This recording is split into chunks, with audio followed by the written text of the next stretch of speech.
What are we doing here? A couple of weeks ago, I got a letter in the mail inviting me to a no-strings-attached sexual encounter in a hotel room. It's a pretty card, looked official. I don't know. I was stupid. I went. What? Dude, this is nuts. I had to wear a blindfold. But the woman... I can't even tell you. Wait. What's going on here? Hold on. Wait, this is really happening? You really did this? In this climate? Honey, is anything going on? We're getting married in like 6 weeks. If anything were going on, I'd let you know.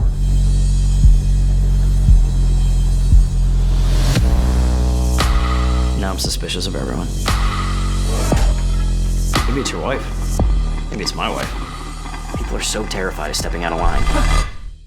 Consequences won't go away anymore. Jacqueline, was I taken off of the email chain with Marvel? This is a failure. I can't use the language that I'd like to use to you right now because of the new direction that the agency and the country is going. I'm fine. Everything's great with me.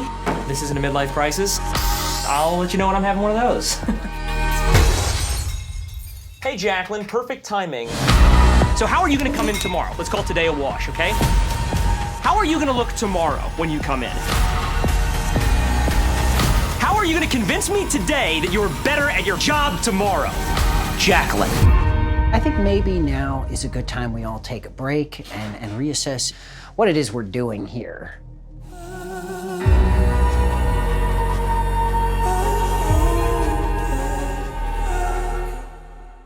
How you guys doing today? Doing well. How are you? Where are you? I'm in Colorado Springs. Okay, cool. And actually, I guess that was one of the questions. I was going to save it for later, but the in shot with the mountain shot looked like it was kind of northwest of Denver. Is that where that was shot at? Or Exactly where that was shot at. Yeah. Okay, cool. Yeah.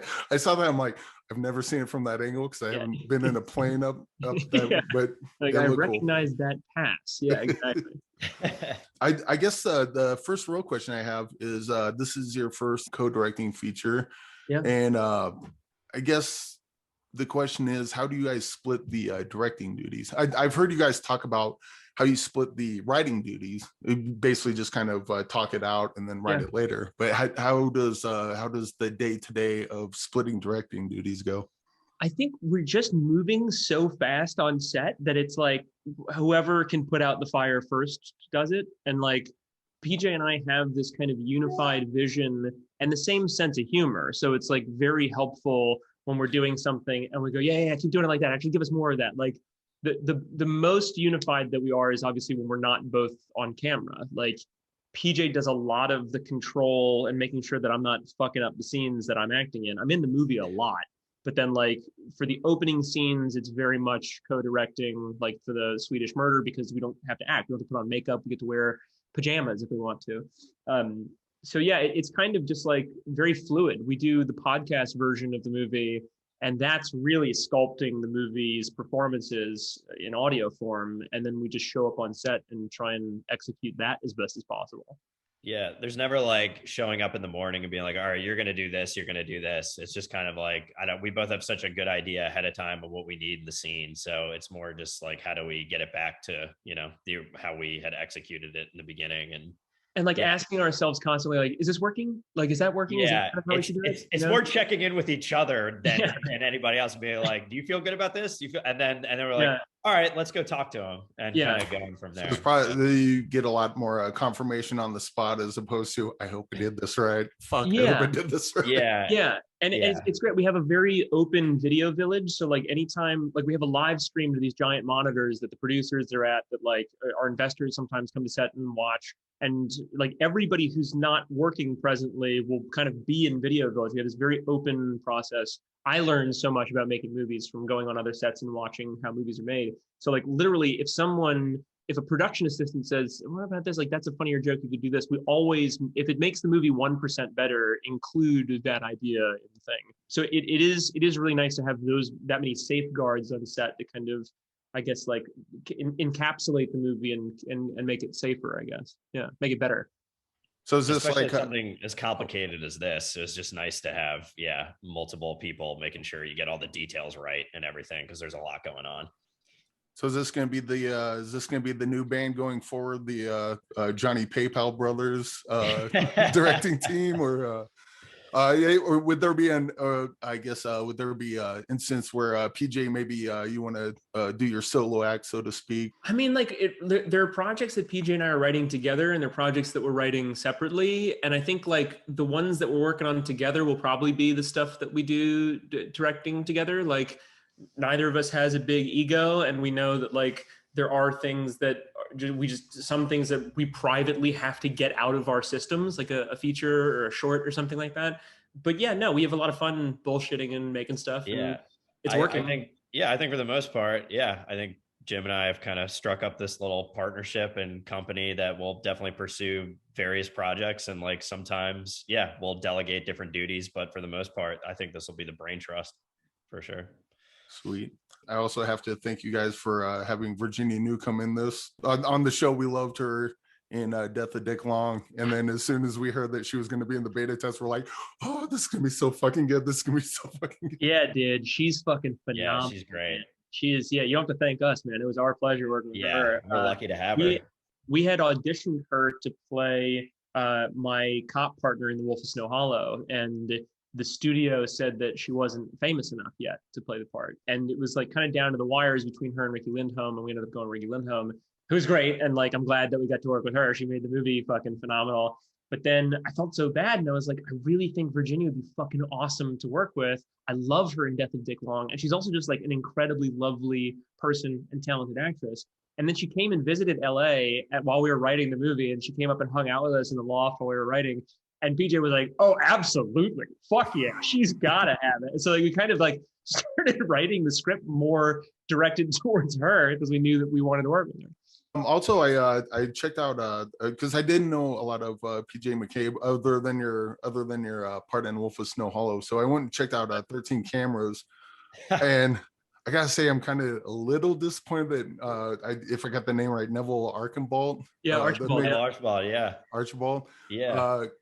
A little disappointed he didn't at least show up a little bit in the beta test, but I thought of something because in 13 Cameras, Jim, you ratted your boy out, and then this one you went and confided in him, and he's got your back. So how's that work? Yeah, that's It's a full cinematic universe. In retrospect, that's really funny. I've never made that connection before. Yeah. Neville is fucking awesome. And Neville is actually in the same montage that PJ is in The Wolf of Snow Hollow, where he's like, I've got cats at home. I got cats to feed. I can't be here. It's really funny. But no, he's actually a Shakespearean actor and is so wonderful. And I think we're going to work with him for everything if we can. He's our good buddy. Yeah, I just talked to him this week, actually. He's like the nicest guy in the world. His character in 13 Cameras could not be farther from what he actually is in real life, which is, I mean, speaks to how good of an actor he is. Yeah, he plays such a creep in that franchise. He's like the nicest, sweetest man ever in real life. And we're definitely... Yeah, I mean, we're writing a bunch of weird horror, offshoot horror stuff, and anything we're gonna put him in because he's awesome. Yeah. So with I guess your success, and you often kind of allowed independent film.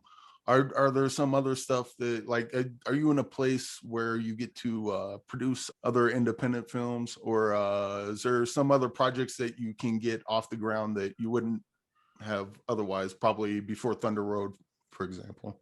Yeah, it's funny. If you just keep making stuff and it ends up doing well with audiences, you end up having people take you seriously in a way that I never thought possible in a crazy way.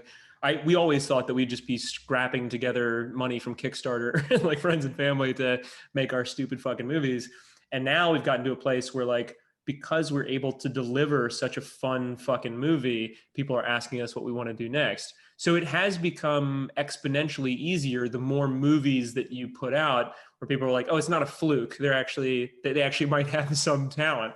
We don't, but we're able to fool people into thinking that we do. Trick them. Yeah, you can trick them out of their money to make stuff. People. But no, dude, honestly, like I'm having fun doing this like stupid bullshit stuff that PJ and I are doing, and then sending the ladder back down as much as possible. So like we run a lab every year where we bring short filmmakers from around the world called the Short to Feature Lab, where we help them pro bono, completely nonprofit, to help them to make their features. And it's the most fulfilling thing that we can do because nobody did that for us. And to be able to clear all of the bullshit from the air and say it really is just going out and making movies with your friends and scrapping together whatever money you can put together to make the movie, it's really incredibly fulfilling. And I hope to keep doing it. I hope to continue to pretend to be Robert Redford for the next 50 years. Well, balls. My brain just went blank. Don't worry, it does this from time to time. I often finish an answer too quickly, and it's not. I realize I'm doing no help to the interviewer because like I wasn't ready with my next thing. I'm sorry. And like sometimes it's like Kafka. I finish a sentence halfway through, and then they're like, "Oh, he stopped talking." Okay, shit. Yeah, no, it's good. I took time off work today, so I haven't quite got drunk enough for the interview, but maybe in the future we'll figure that out. But you guys mentioned before we started talking about your love for Dario Argento, which is awesome, and there's definitely a huge Giallo influence, which is weird because the movie itself plays as a comedy, but the opening scene and the end scene kind of sets a different it sets a different tone at the beginning. The whole middle is comedy, and then it ends with that kind of tone to make you think that you just watched a thriller, which you kind of did. But I guess kind of go into some of the influences and how that made its way into the beta test. Yeah. So yeah, I mean, like PJ and I, like while we were writing, we were listening to all this like Bruno Nicolai music. We were listening to like, Goblins. We're listening to like all of the Giallo soundtracks that we possibly could, because there's so much fun and different, and like the harpsichord music of like, like spooky shit that comes out. It's so fulfilling and like grindhouse to us. And it's like such its own style. And then in making this movie, we like wanted to do this love letter to those 70s Italian films, which are also funny. Like Dario does some weird shit in his movies that is just like, oh, this is ridiculous. Like in watching Inferno, where it's like there's just some woman in a lecture hall with a cat staring at the guy and the windows burst open. It's like, what is going on in this movie? Oh, yeah, that makes sense. That's what exactly. It's just like some weird stoner, like horror Italian dude that made this movie. I guess he was a child at that point. He was still like in his 30s or whatever. I guess we're still children. But yeah, no, I like we love that. We love David Fincher. Like so much of Girl with the Dragon Tattoo is stolen and put into this film. Zodiac, the engine of that film is like a narrative detective engine, and then like murders populated kind of throughout the film, which is kind of the structure of beta test as well. I don't know. It was just kind of working when we were doing it out loud, and it started much more Giallo. I mean, really, the original draft was very Giallo. It was, and I mean, the original cut, it was a lot of Bruno Nicolai. I mean, a lot more Giallo music. It was like Giallo LA Noir, erotic thriller. That kind of spun into, but with comedy. And you're right. I mean, kind of sandwiching it between these two really dramatic scenes to kind of set the high stakes. Like Eyes Wide Shut has a piano score, like the blung blung, but like if it were a harpsichord, you'd be like, oh, this is Giallo. Like this is just Italian. It's like all the heavy blue light and like the red light and like all of the neon and shit. It's like it feels very Uncle Dario. You've talked about your writing process, and the writing in all your movies is really good. It's got that kind of David Mamet kind of feel in that your character, like the blah blah blah blah blah blah, and also I'm a cop. Like that's not something someone writes on the page. It seems like it's something you just came up with on the day. But I've heard you mention that what you say is what you write. Yeah. We came up with that on the writing day. I mean, just doing it out loud. We're like all of that stuff where he's constantly getting shot down by people like in the leasing office or like the concierge at the hotel, and we're just thinking like, how do we up the stakes? So like if we have him commit a crime, which is to impersonating a police officer or a federal agent, which is a federal crime, we're like, how do we keep having it be stressful that this guy is committing all of these crimes, and to throw it in the last minute of like, I need to see security camera footage and also I'm a police officer, and like just having it like be under his breath, it's like so stupid, and that's kind of, it felt natural to us and it was making us laugh. Yeah, I just like how I could see like on the page the characters stepping over themselves like as they go, and it gives it that kind of realistic kind of cadence to it. We were always trying to do that as well. PJ was adamant about like fitting in these things that are things that he's carrying from the rest of his life that then end up coming out of his mouth on accident, of like, when he's talking to the concierge, he's like, my assistant would have left this thing. I'm getting married soon. And I'm wondering like, and he doesn't mean to say that out loud, but that says like, he's stressed that he's getting married. And then the same thing goes for that, like screaming in the leasing office where I go, my clients enjoy spending time with me. Let me see security camera footage. And it's like, he's already admitted he's not a police officer basically in that moment. And it's like, he's stressed that his clients hate him. And like, that's getting so funny. His lies mixed up. He's getting his stresses, like he's juggling the wrong spinning plates at the wrong time because he's just getting so overwhelmed that they're starting to cross over in his mind. And it's funny. Yeah. Because he's just so overwhelmed. An idiot. Yeah, overwhelmed idiot. Yeah. Another thing, my co-host Bruce, he gave me a whole list of stuff to ask. Cool. One thing that stood out was he mentioned the earthquake. It was very brief, and he saw that as kind of the filmmaker, you guys, but like the filmmaker behind the scenes saying his world's becoming unstable right now. Is that the entire landscape of Hollywood is shifting? And it's like it is built on unsecure ground. And like this thing is happening. We all know that the big earthquake is going to come. And then like we have a building collapse in the movie. There's always these buildings collapses, like these giant agencies, these things that used to be these pillars of security in the industry is now completely shifting. And that's a visual metaphor for what Hollywood is going through right now with the WGA packaging fight, with this IATSE, fight and shit. Like people are sick of the powers that be not giving them fucking money. And so those towers are slowly collapsing. And it was just this kind of like funny visual metaphor for us that these people are living inside of these buildings that are, it's unsafe to be in sometimes. Well, these are small businesses. I mean, they can't afford to pay everyone, right? That's right. Yeah. Yeah. Fuck them. Mom and pop studios. Fuck them. Yeah. I guess with the earthquake comment though, like how many little details do you throw in that, like maybe since they've been out for a while, like Wolf of Snow Hollow and Thunder Road, like how many little details like that did you throw in there that just no one picks up on or that you haven't heard of? I'm trying to think of good Easter eggs. So with beta test, we knew that by having me say, and also I'm a police officer, that would get a kick out of audiences. I always get a kick out of that. It got a kick out of me. Because it's like, it's a funny thing where like you were expecting me to be a police officer and I'm playing an agent now, but then I'm impersonating a police officer. And I was like, okay, people always make fun of me on Twitter, be like, oh, Jim's making another movie. He's probably playing a cop again. And it's true kind of, but like, it was funny to kind of throw that in for fans. There's 1,000 Easter eggs in Wolf of Snow Hollow of like, the taxidermist wrote the book on taxidermy that I am scanning at the library. And I don't think anybody's noticed that one. He's on the Airbnb laminated sheet when the girl's walking through the woods in the opening. He took all the knives out of the knife rack because obviously he's planning on murdering them later in the film on the property. Small things like that I feel like kind of go unnoticed, that only like fans of Rosemary's Baby would be like, oh my God, the director's trying to tell me something, What are some, obviously talked about, we got the Thunder Road, Wolf of Snow Hollow, now the beta test.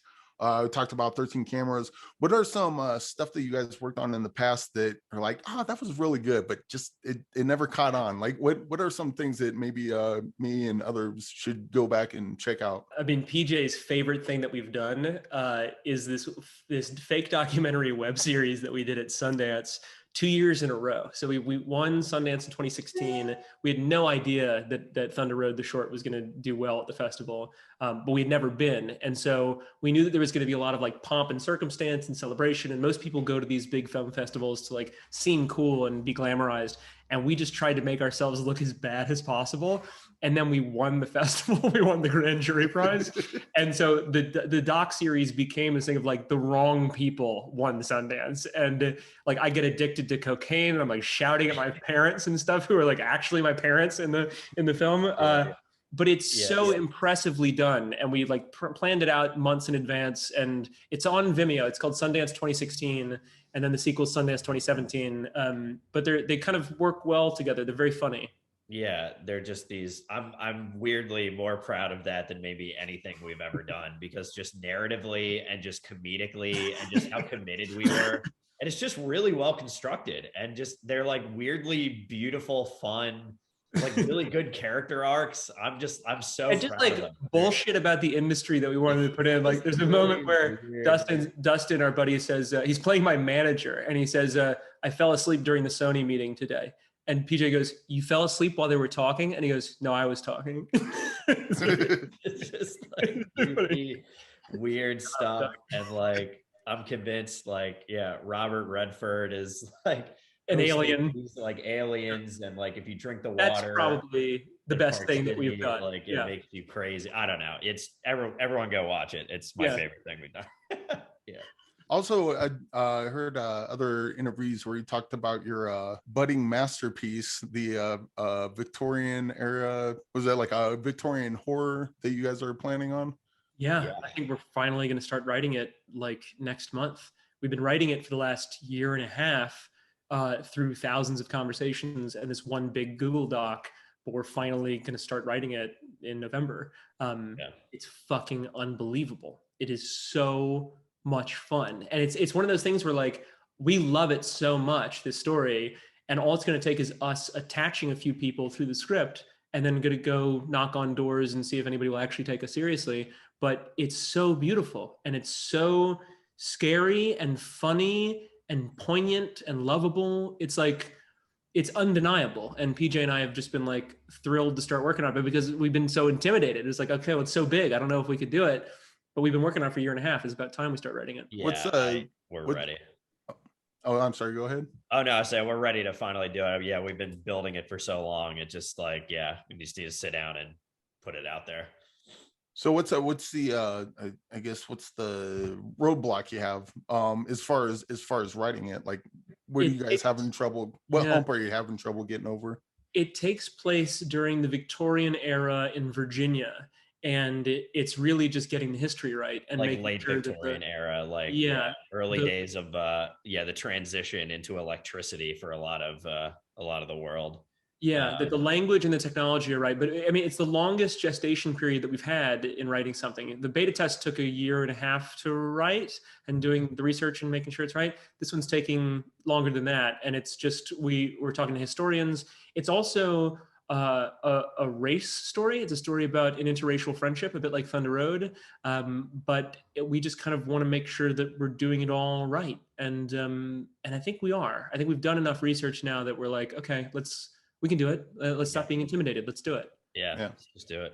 What's the I think a lot of writers get bogged down on the looking stuff up. Jesus Christ, my brain sucks. Research. So research. There you go. Yeah. I'm glad you guys are here to help me out. But a lot of writers get bogged down on research. Like, when do you know that it's time? Like, I can learn more, but at some point you're just gonna keep going. Yeah, they say Picasso said a piece of art is not it was Da Vinci. A piece of art is never finished, it's abandoned. And I think it gets to a point now where it's like, well, either we could keep talking about it, or we could actually deliver and do this thing right. And it's gotten to a point now where it's like, I think we've outlined and like done a beat down of every scene. It's time to write it in screenplay format, and we'll iron it out later, but it needs to get done. We have enough, and we know enough that we'll be able to get a really strong first draft that, we can iron out later. But we have it so mapped out that I don't even think it's going to be too, like, there's never going to be a scene where we're like, well, what do we do now? It's like, it's just literally at this point, like, the heavy lifting's done. It's just translating it into final screenplay format, which I think is going to be fun. That's the fun stuff. It's fucking unbelievable. It's going to be really crazy. Fucking unbelievable. I cannot wait to start sharing it with the world. It's really cool. I can't wait either. geez. I'm just I'm cocky pictures about this going through one. my head of what this could possibly I'm be. over cocky about this one, but I feel okay with it. Yeah. I guess it looks like we're coming up on the end, but my co-host Bruce has we have a what's in the box segment where he has a box with people come up with movies, and the movies are lesser seen ones, maybe something that's important to you, maybe not. And he's would beat my ass to a bloody pulp if I did not ask for a movie that he could put in the box from each of you. I've got two of them. Sorry, Bruce. That works. One of them is Corpus Christi, the Polish film that was nominated for Best International Film when Parasite won. It's unbelievable. You need to see it. It's on the Criterion Channel in America. And then Little Forest, which is a South Korean film from 2018. That's a really beautiful, kind of like live action Ghibli film. That's really well constructed. I'm just going to say this short film that is near and dear to me called The Procedure. It is a phenomenal short that just changed the way I look at filmmaking, and I encourage everyone to go out and find it and watch it. I'm sure it's got to be online somewhere. It's on Vimeo. It was staff picked on Vimeo. It won the it won the U.S. Jury Prize at Sundance 2016. Just find it and watch it, and you'll understand. It's 3 minutes. It's 3 minutes long. Okay. Well, that'll be great for him because it'll be less homework for that week. Yeah. Is there anything just for clarity, the procedure? I just want to make sure he doesn't type it in like a Hanson versus Predator or something doesn't come up and he watches that instead, or no, it's a short film by Calvin Reeder. And okay. It is it's about a guy who gets blow darted and knocked out and wakes up during a medical procedure. Sweet. I'm gonna watch this right now after I get off with you guys. It's fucking unreal. Yeah, it's on Vimeo. Yeah. It changed my life. Yeah. Well, just want to say thank you guys for coming on the show. Really appreciate it, and we're big fans of you guys. And I cannot wait to see that Victorian epic. And I'm sure what was it, Uncle David? I'm sure Uncle he'll Dave, be proud. man. Uncle Dave, Sure, Uncle Dave will be proud of the beta test. We work every day to make him proud. He's seen it. He saw it in May or June or something like that. Oh wow! And sent a nice email saying that we're very talented, so we can retire early if we want to. Because it's like we needed no other confirmation other than Uncle Dave seeing beta. I mean, we could have stopped the movie right there and pulled the plug. So that was incredible. Everyone hates it, but Uncle Dave gives approval. So fuck you. Seriously, I wouldn't care about anybody else. But when Uncle Dave, look at the shit about anything. That was huge. Yeah. Oh, goodness. Well, I guess that's it. Thank you guys for coming on, and yeah. Eric, thank you for having us, man. It was our pleasure. Thanks so much, man. Really appreciate it.